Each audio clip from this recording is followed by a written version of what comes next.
What's going on, y'all? Nick here, coming to you with another video. So, you guys, I titled this video "What It Takes to Escape Religion: Conformity Test." Alright, I am doing this live, so please, you guys, if I'm not coming in clear, let me know in the chat. If I am coming in clear, you know, jot down the number 10. But you guys, if you saw the thumbnail, you're probably wondering, like, what in the world does those lines have to do with escaping religion? And I promise you, we're going to go right into it. But I want to actually show you.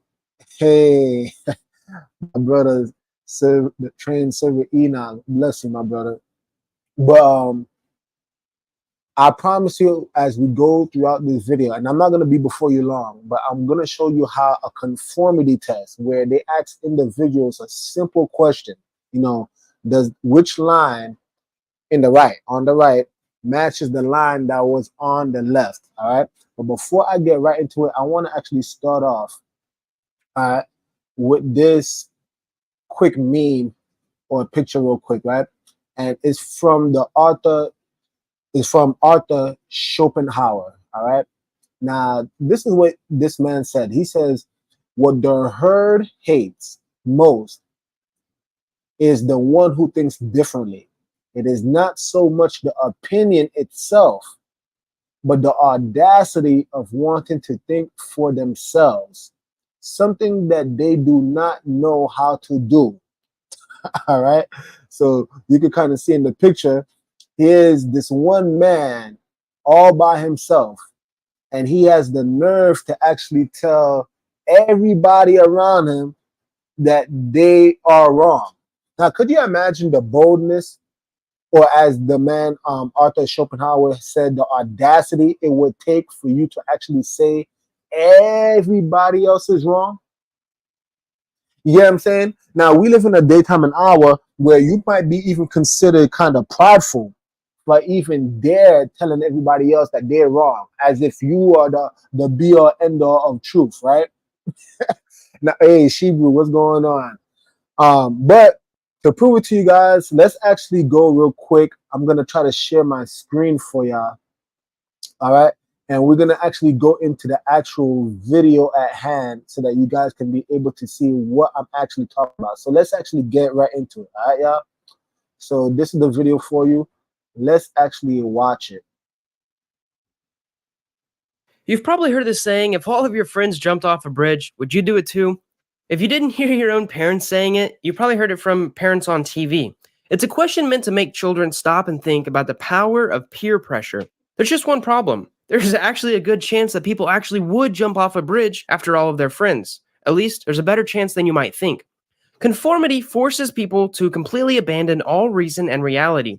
Why else would 900 people drink poisoned Kool-Aid at Jonestown?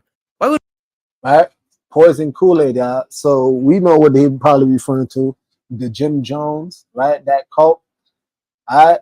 So what would make you drink the Kool-Aid? All right, check this stuff out, because I can't make this shit up. Now, this test is ridiculous. Right? As train server says, shit. Yeah, we gotta ask ourselves this question. What would make you drink the Kool-Aid? Because I'm sure most of us, logically speaking, we would probably say, hey man, I'm never falling for no shit like that.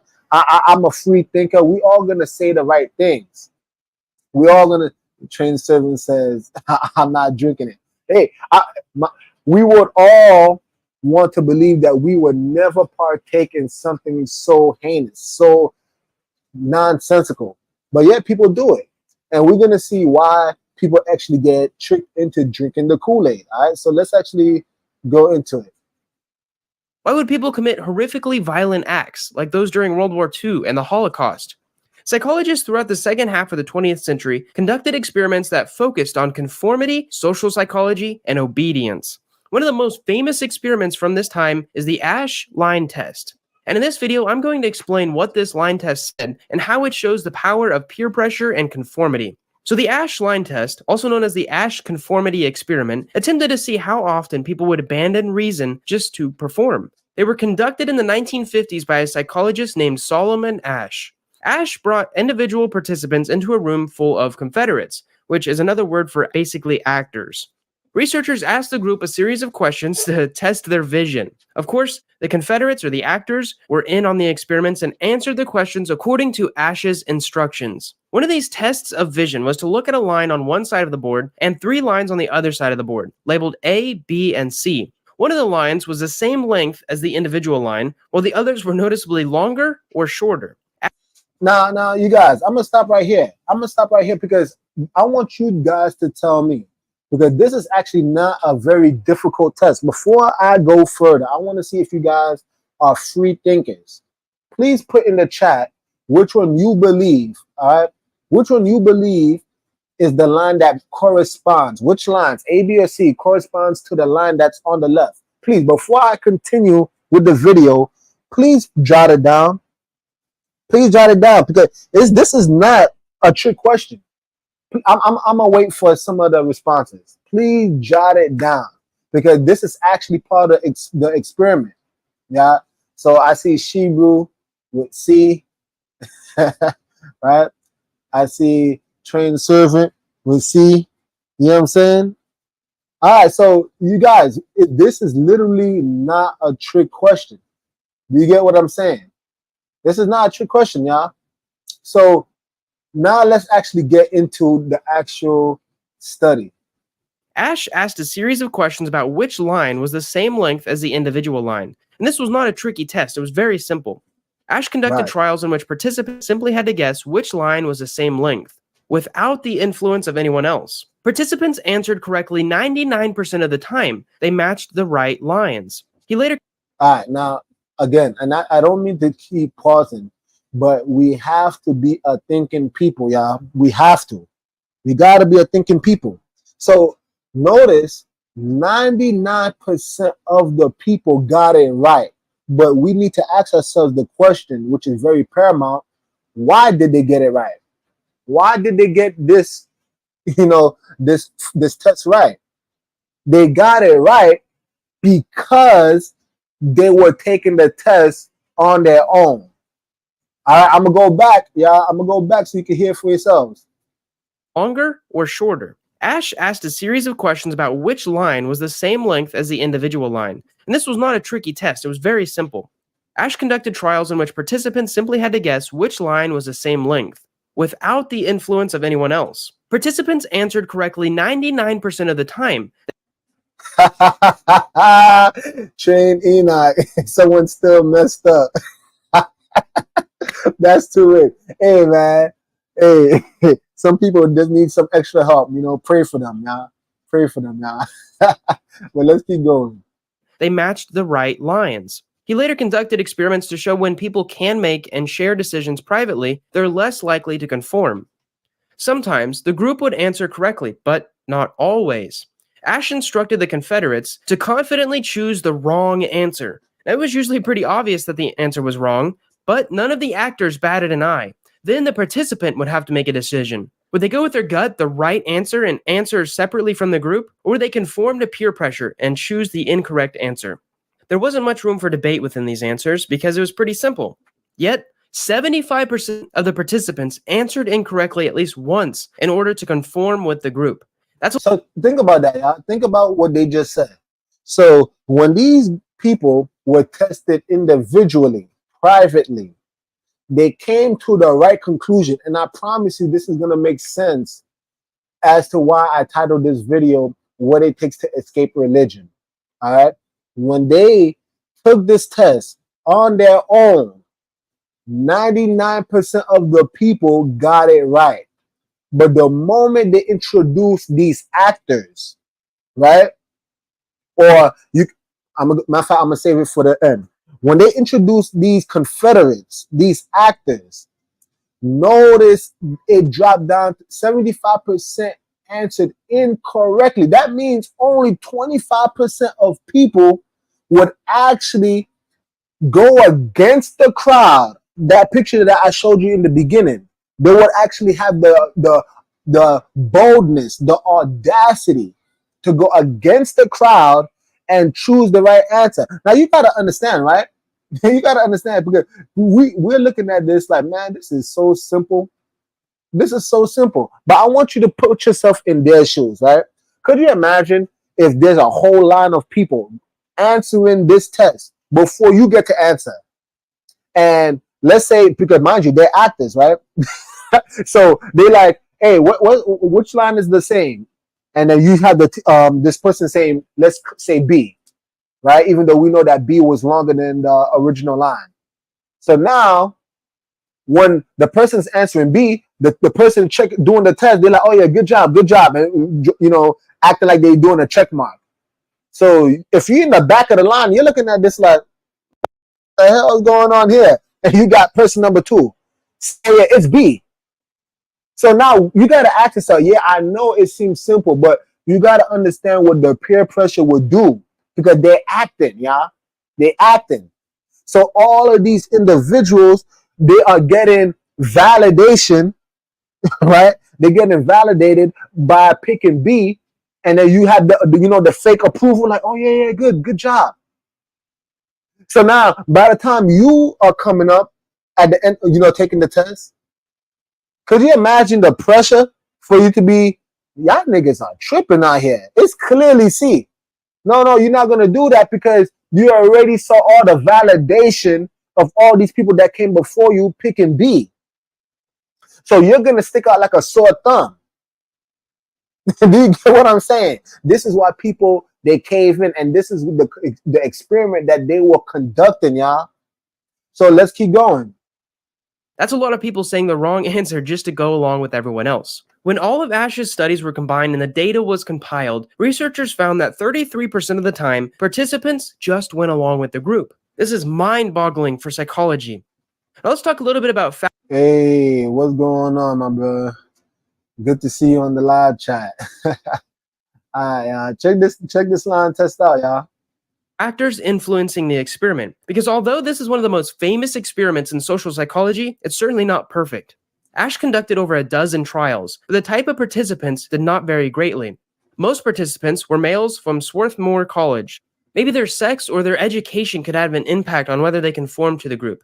Maybe the Confederates that they picked, the actors, made an impact. More recent studies on conformity show that the peers doing the pressuring may have an impact on conformity.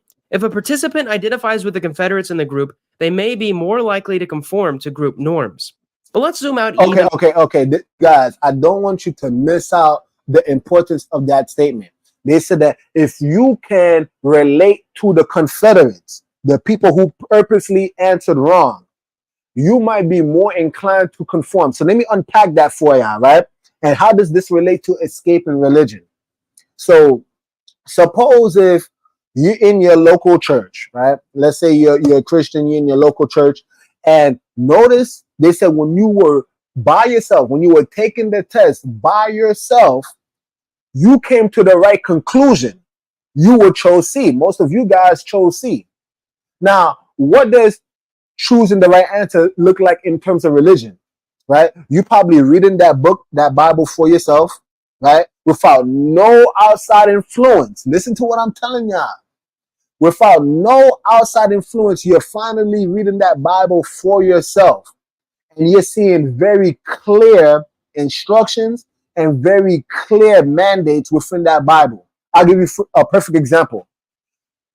Pig is unclean. Now, I don't care how people want to splice it. I don't care how people want to manipulate that word. But it's very clear that it is impossible for you to read the Bible and come to the conclusion that pig is clean. Now, you're going to have a bunch of people warp scriptures and say, oh, it's not what comes inside them, but what comes out. No, listen to what I'm telling y'all. Pig, from the beginning to the end of that book, is unclean. So now what you're starting to realize is that because everybody is saying that, oh, you can eat whatever you want, aka the Confederates, right? AKA the Confederate, probably your local pastor, probably the deacons and all, whoever is in charge in that church, they probably telling you all the same answers. So if you were supposed to come to the right conclusion by reading the book for yourself, what happens when you have these Confederates now? And you actually, you actually look up to these individuals. What if you even have your mom and dad within the church and they probably like, boy, you better not say the wrong answer. Right? Now you have all this peer pressure. You probably got your mom, your grandma that been going to church all their life. Right? This, hey, boy, don't ask these questions. Just eat that pig. Just go to church on Sunday. Don't have a free mind. Don't have a thinking mind. Why you gotta always ask questions for? Do you see what's happening here? So if you actually value the opinions of the Confederates, if you value the opinion of the Confederates, aka your family, your friends, your pastor, your deacon, whoever, these are people, because you got to understand, in the original Solomon Asch conformity test, these were random strangers. These were random strangers. I'm trying to help you guys understand something here. Look how much your opinion is swayed. Look how much your free thinking is hindered by the opinions of strangers. So how much more is your opinion and your free thinking going to be hindered when you actually have family, friends, and loved ones who you actually care about dearly? How much more are you going to be inclined to just go with the norm? Because do you understand? We're not stupid. You understand what I'm saying? We are intelligent creatures. Give yourself more credit. Do you understand that it's almost like we automatically know what's going to take place? If I disagree with these individuals, you might get ostracized. You might get excommunicated. You might be kicked out.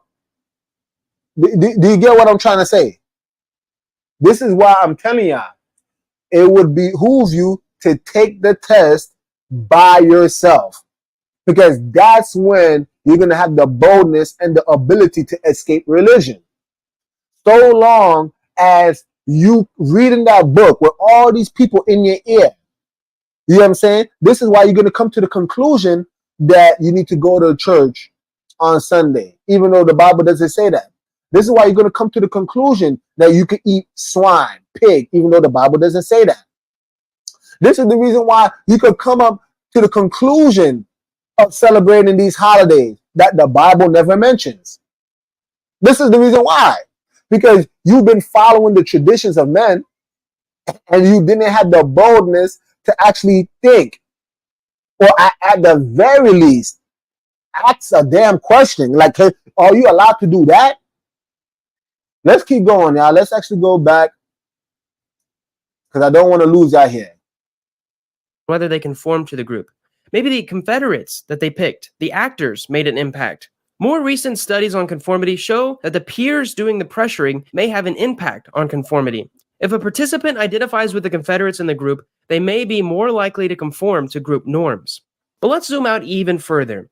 The study was conducted in the United States of America during the 1950s. Many psychologists suggest that that time period may have had an impact on the findings, because after all, the students in the study were likely aware of the Red Scare and the McCarthyism tactics used to blacklist people for alleged communist practices. McCarthy didn't use much reasoning in his questioning. If people were not conforming to the capitalist idea of America, they would potentially lose their careers and dignity. In short, this is Look at that. Lose their careers and dignity. a long way to say the pressure to conform throughout the country was high. Matter of fact, let's go back there real quick, right? So McCarthyism, these guys had to go against, communism. These people were forced to adopt the capitalist mindset. And if you didn't, you were threatened by losing your job and your credibility. What does that sound similar to? I want to ask you guys, in recent history, what does that sound similar to? Doesn't that sound like taking the quote unquote job? Right? Do you see how important it is to understand conformity and peer pressure, and what does it actually do psychologically to your mind? There's many people that probably thought to themselves, like, ain't no way I'm taking that job. Ain't no way I'm going to conform to this nonsense. But what happens when they pressure you and they threaten you by saying you're going to lose your job? Have you thought about that? They're going to slander your name all throughout You get what I'm saying? The news media, so that you can never actually be able to operate in society as a normal individual ever again. What happens if they threaten you in such a manner? Have you ever thought about that? You see, these are the questions we got to answer. You see, it's one thing to beat your chest and say all day that I'm a real man. I study this word for myself. Or I'm never going to fall into peer pressure. Okay. Okay. I hope you keep that same energy. I hope you keep that same energy when the powers that be attack you where it hurts. Come on, let's go. In short, this is a long way to say the pressure to conform throughout the country was high. But as we move on, why do we conform? All of these factors and the results themselves really make you think about why we conform. The Ash line test is often used to justify the ideas of normative social influence. Participants are influenced to conform to the group solely to avoid social punishment. They do not want to be seen as an outsider. We've talked a lot about this in our in-group and out-group bias videos. Critics of this idea argue that the motivation is simply to avoid punishment rather to conform. They see Right. Look at that. these two different things as different decisions. Look at that. So, in other words, it's very simple why people conform, by the way, y'all. It's very simple. It's not a hard thing to understand, but I wanted to actually show you guys this because it is paramount for us to understand in this day, time, and hour. People simply conform because they want to avoid punishment. It's really that simple. It's not rocket science. And what does this punishment come in the form of? Again, you may lose your friends, family, and loved ones. You may lose all these relationships that you've worked hard to build up and cultivate over the years. But in order to stay within the confines of, you know, this group of people that you've associated with within your local church, right? Or these religious groups that you're a part of, right? To avoid punishment, to avoid being ostracized by them, they're going to conform. But mind you, have you ever asked yourself, for the sake of integrity, just because you hear a bunch of people saying something, is it necessarily true? Just because a bunch of people are saying something, does it make it right? Or do you have the ability to be a free thinker and say, you know what? Nah, these two lines are clearly not the same, right? These two lines, let me see if I can even zoom in. I don't think I can, but these two lines are clearly not the same, right? I'm going to choose C. Most people don't have that integrity.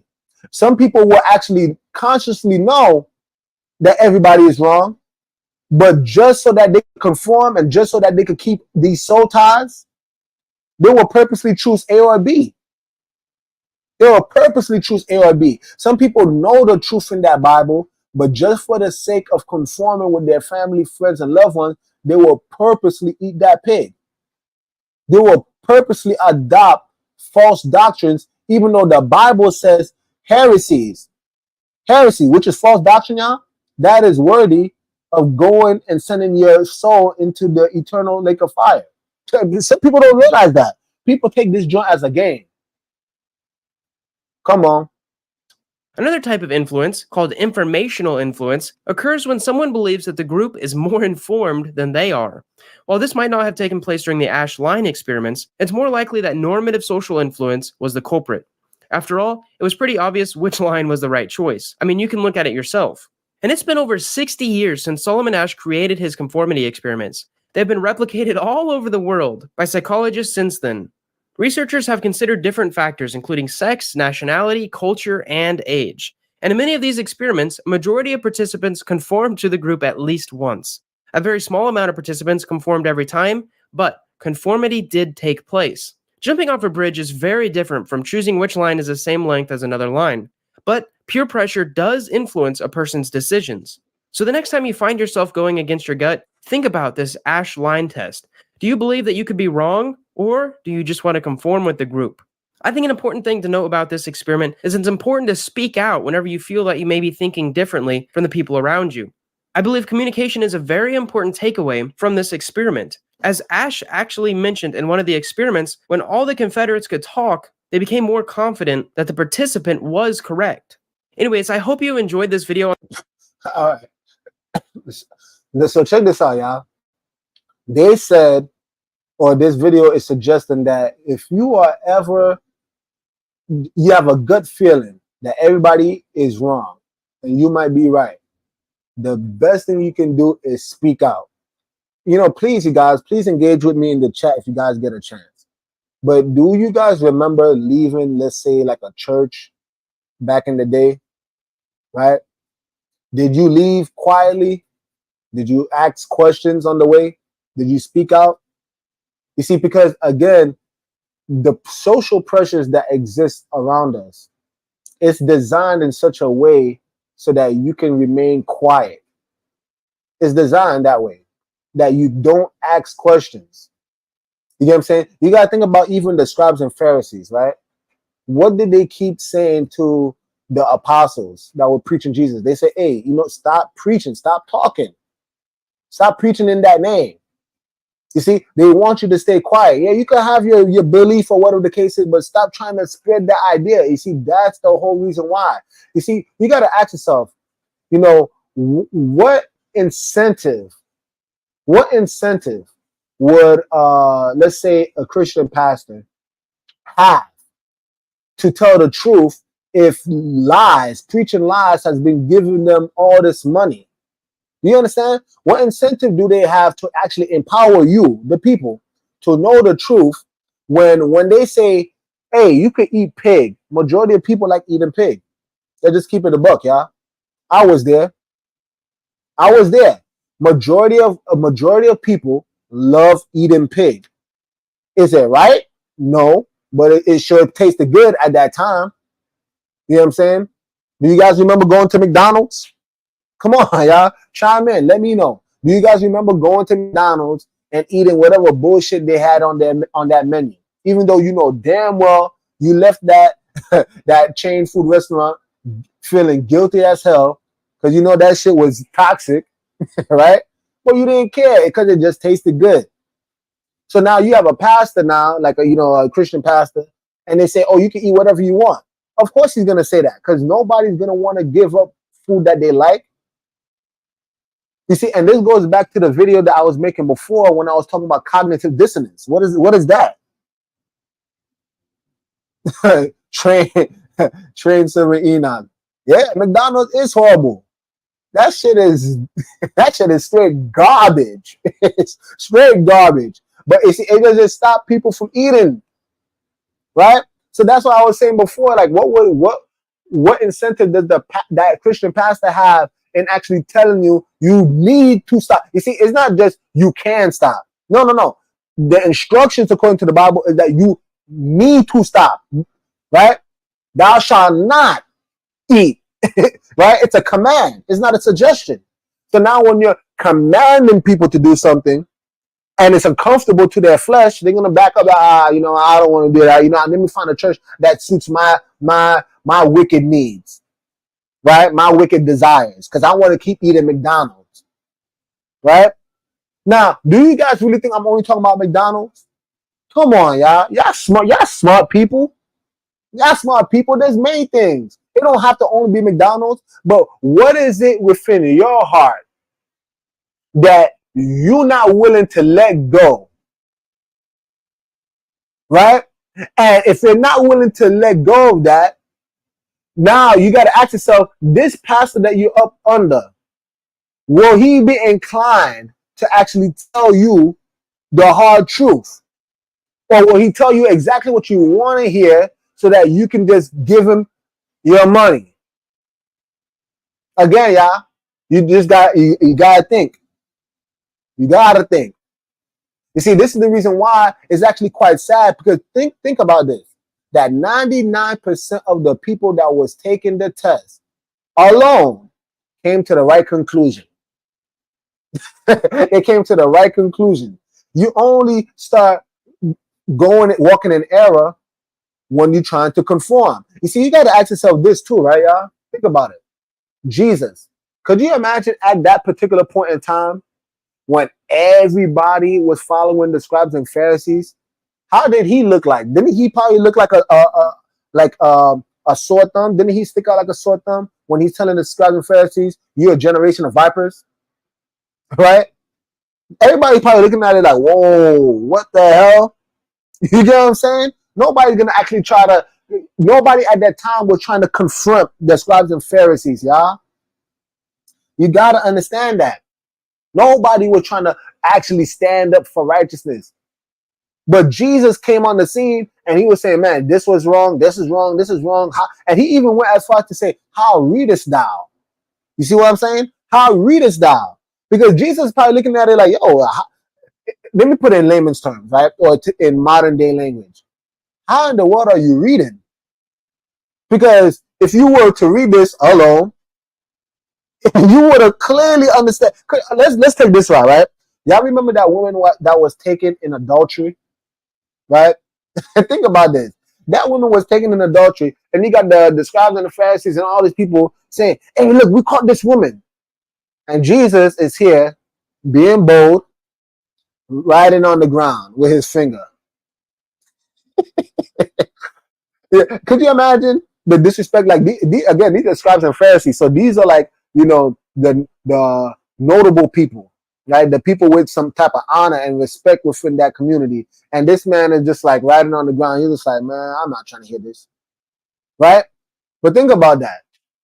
How many of you would have that boldness to actually disregard what these people with these titles, the scribes and Pharisees, had to say, right? He would disregard what they had to say because he knew the truth. Anybody that reads the Bible for themselves would know that how in the world are you going to bring the woman by herself? How in the world are you going to bring that woman to be stoned by herself? Where was that man? Where was that man?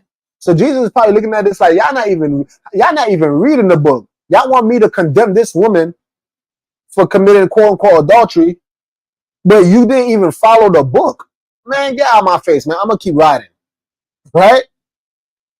Or would you have stood up like Jesus? Or if everybody, think again, I'm trying to help you understand how strong conformity is. Because if everybody was condemning that woman and they handed you that rock, they said, man, throw that rock. Would you have looked at everybody and be like, damn, I got to throw this rock? Ah, shit, I got to condemn this woman too. Or would you have to be like, would you have the boldness to be like, yo, y'all niggas are tripping right now. What are y'all doing? Would you have questioned and say, where is this man? Where is it? How in the world I'm going to condemn this woman? That's why you heard Jesus say, he that is without sin, cast the first stone. You see what I'm saying? Jesus had boldness. He had the boldness to actually stand up because he actually knew the word for himself. And I'm just, again, this is just actually simple questions, y'all, that I want us to actually wrap in our minds. Do you have the boldness? You see, let's say you're in that local church, right? And you're finally waking up to the truth. And you know deep down inside, you need to leave. You need to leave. I'm going to throw an example in there. Could you imagine if somebody left that church before you started waking up to this truth and you saw how the church did them dirty? Listen to what I'm telling you. You probably knew this guy in your church, and he was probably that dude that was asking questions. You know what I'm saying? And none of his questions were being answered adequately. So he probably was just like, man, you know what? I'm out. And then he had people, the members of the church. He had the members of the church. Man, let me go back because I'm gonna go back to show you why I posted that post in the beginning. Y'all check this out. I'm gonna go back to it so we can understand what is actually taking place. Let me go there real quick, y'all. Bear with me real quick. All right, check this out. Right, check this out. It's right here. Can you guys see that? Please let me know if you guys can see that, and I'm enlarging it so you can see it even more so. But check this out. Look what it says. Look at what this man had said. Right, this is Arthur Schopenhauer. All right, notice what he said. He said, "What the herd hates the most." You see, notice who's doing the hating. It's not even your local pastor. You know what I'm saying? It was not even those leaders. It was the herd. The herd hates most. What the herd hates most is the one who thinks differently. It is not so much the opinion itself. You know what I'm saying? But the audacity of wanting to think for themselves, something that they do not know how to do. You see, that was the issue, right? Because these people are looking at you like, who in the world is this cat having the boldness to actually stand up? Who the hell does this person think they are? You see, so this is what I'm saying. Majority, that going back to that example of the guy who was asking questions in that church, you probably had a bunch of those church members condemning him on his way out. Man, this guy is crazy. He's a fool. He got a devil. They throw all these terms out there. This person's possessed. Get out of here. Bop, bop, bop, bop, bop. All because you told them you're not supposed to eat pork. All because you told them that you don't see nowhere in that book where you have instructions to keep Christmas or Easter. So they start condemning this man for actually being the one that knows his Bible. So now, if you were watching this man literally get proverbially, what's the word? Castrated on the way out. Now, here you are. So you're like, you know what? Let me actually read this book for myself. Let me read this book for myself. Now, you start reading the book for yourself and you come to the same conclusion that man came up to. Uh-oh. Uh-oh. Watch out now. Because are you going to have the boldness to start asking questions like that man did? Or because you saw how this man got castrated in front of everybody in the church, how his name got slandered in front of everybody in the church, now you probably going to say to yourself, you know what? It's probably best for me to keep my mouth shut. Ooh-wee. Come on, y'all. Let me know if you guys resonate with that. Are you going to have the boldness to actually know that it is incumbent upon you, it's required of you to actually stand up for the truth? Because at the end of the day, I mean, the truth is, isn't it Jesus? Didn't it say he is the way, the truth, and the life? So when you stand for truth, you're literally standing up for Jesus. Now, when you stand for truth, that is literally what Jesus was probably referring to when he said, pick up, the world calls it the cross, right? But pick up your stake, pick up your tree, right? And follow me. That's what he meant, because you're standing up for actual truth.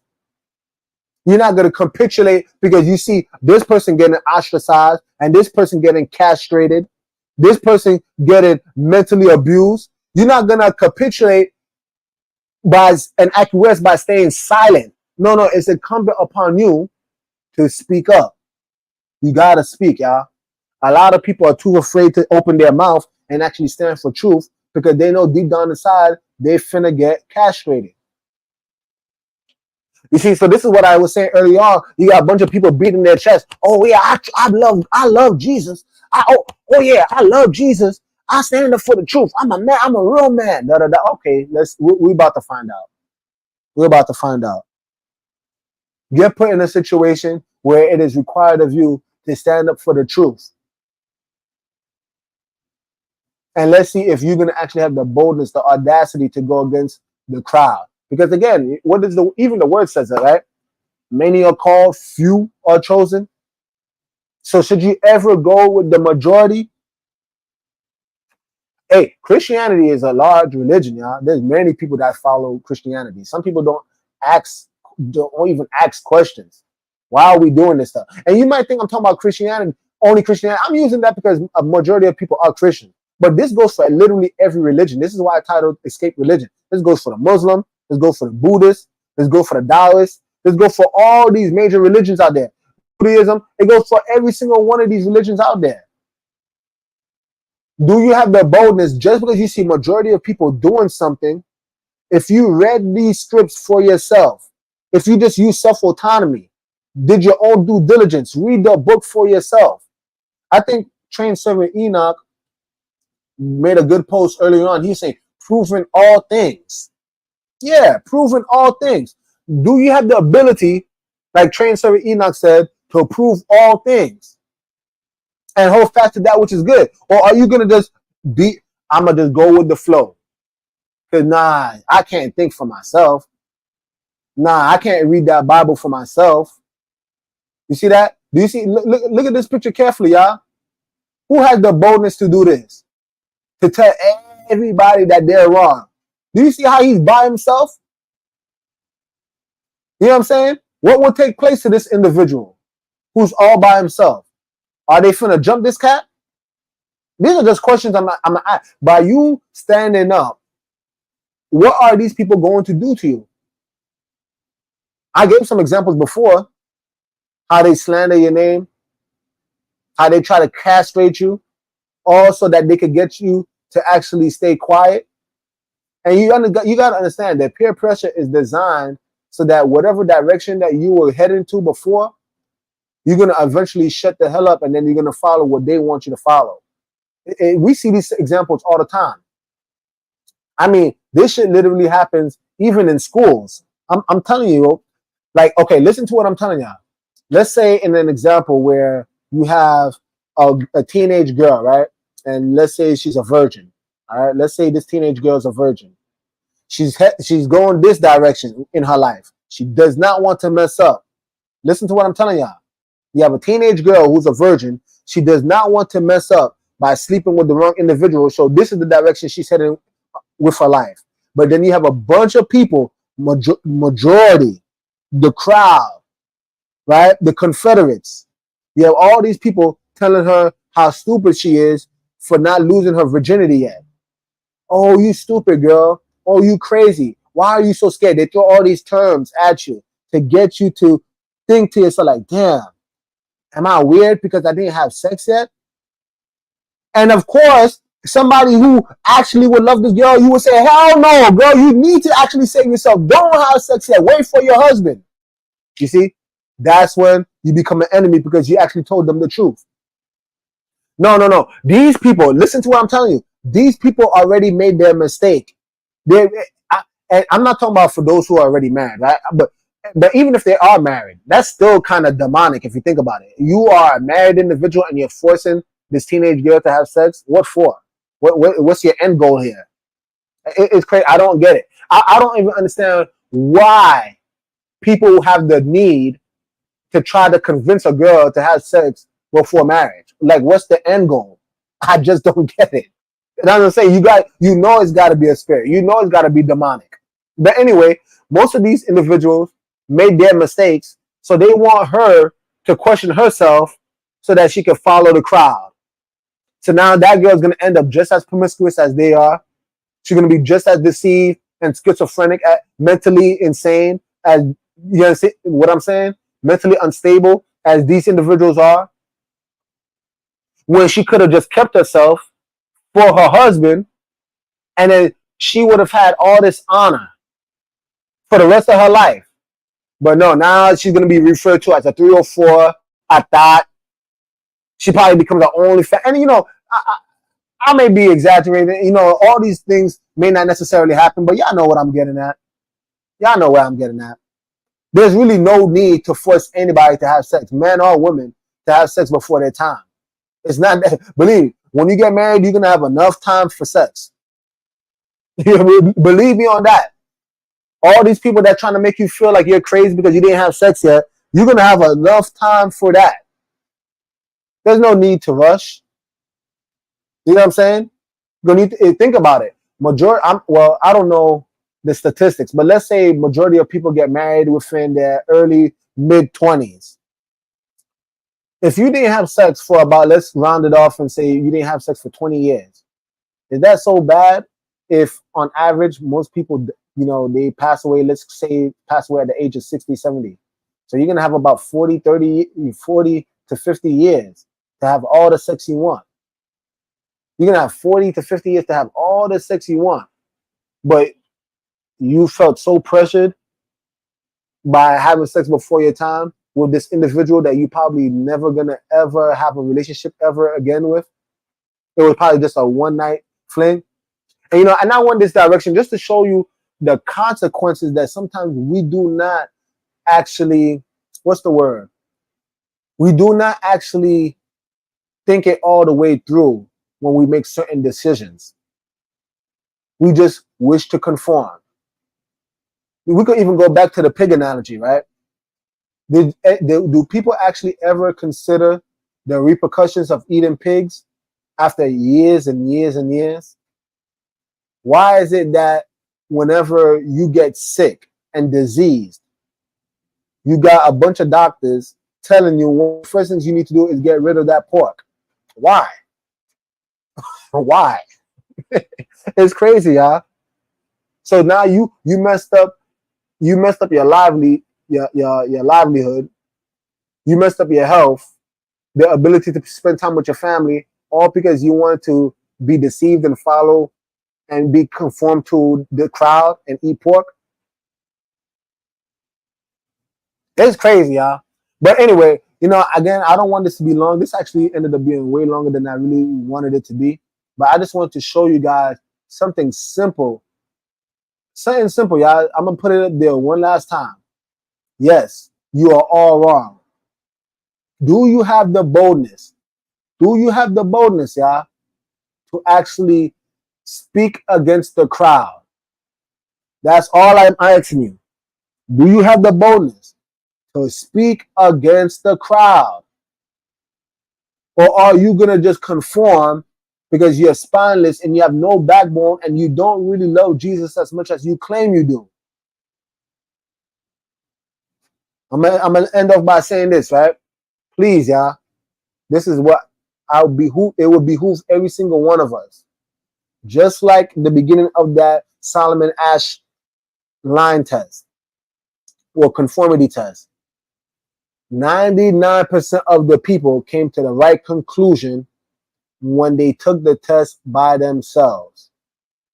This test called life, you're not going to have nobody to hold your hands to take this test. You're going to have nobody on this test called life to hold your hands and guide you and help you to the kingdom. People may help you along the way, but it is still you. You're going to have to make the choices and decisions in your life to secure your entrance into the kingdom. You got to understand that. So please, y'all, read that Bible for yourself. Study that word for yourself. Have a genuine relationship with the Most High, Jesus the Christ, for yourself. And you have a 99% chance of probably getting it right. Because you don't have all these outside influences trying to deceive you. I don't know who I'm reaching here. But again, if you guys like this video, please like, subscribe, comment down below. Share with your family, friends, and loved ones. You guys, escape religion. Escape religion. Pass the conformity test. Pass the test called life. Don't just be a blind sheep following the herd. Have a thinking mind. Think for yourself for once. Anyway, with that being said, Nick over and out. The message sent. Jesus is King, y'all.